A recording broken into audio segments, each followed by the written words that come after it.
संपूर्ण खबर आरंभ पूर्व आसतु नजर पकाइबा तापमात्रा अपडेट उपरे। आंचलिक पाणीपाग विभाग भुवनेश्वर पक्षर भुवनेश्वर एयरपोर्ट रे 30 डिग्री, गोपालपुर 28.4 डिग्री, पारादीप रे 30.2 डिग्री, भुवनेश्वर और कटक रे 29.2 डिग्री, बालेश्वर 31 डिग्री, झारसुगुड़ा रे 30 डिग्री, पुरी रे 29.8 डिग्री एवं चांदपाली रे 30.4 डिग्री सेल्सियस तापमात्रा रेकर्ड करा जायछि।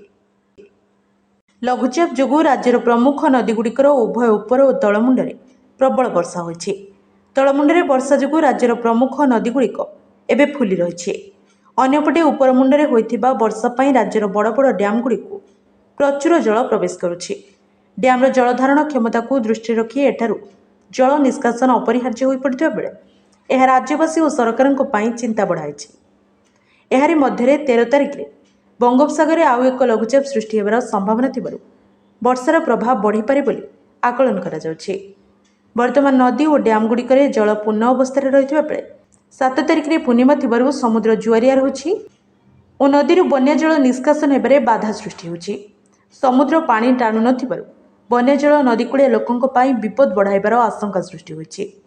शुक्रवार बैतरणी नदी विपद संकेत तळकू खसिथिले मध्य एबे भी भद्रक और जाजपुर जिल्लार अनेक अंचल जलबंदी अवस्था रही।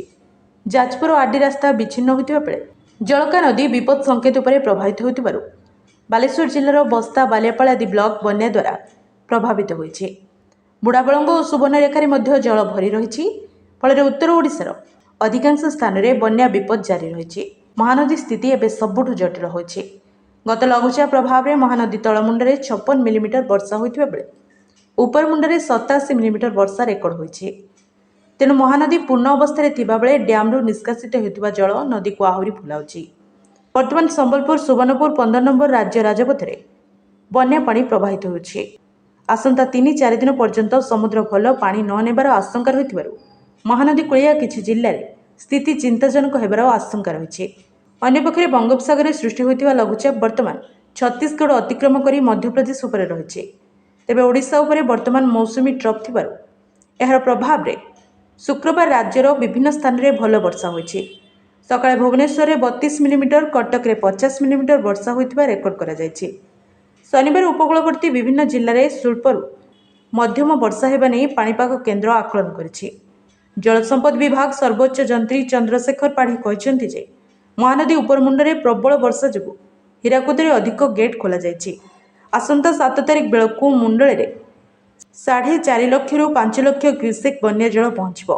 एवं जलका को छाड़देले अन्य कौन नदी एवं विपद संकेत उपरे नाही बोली श्री पाढ़ी कहते।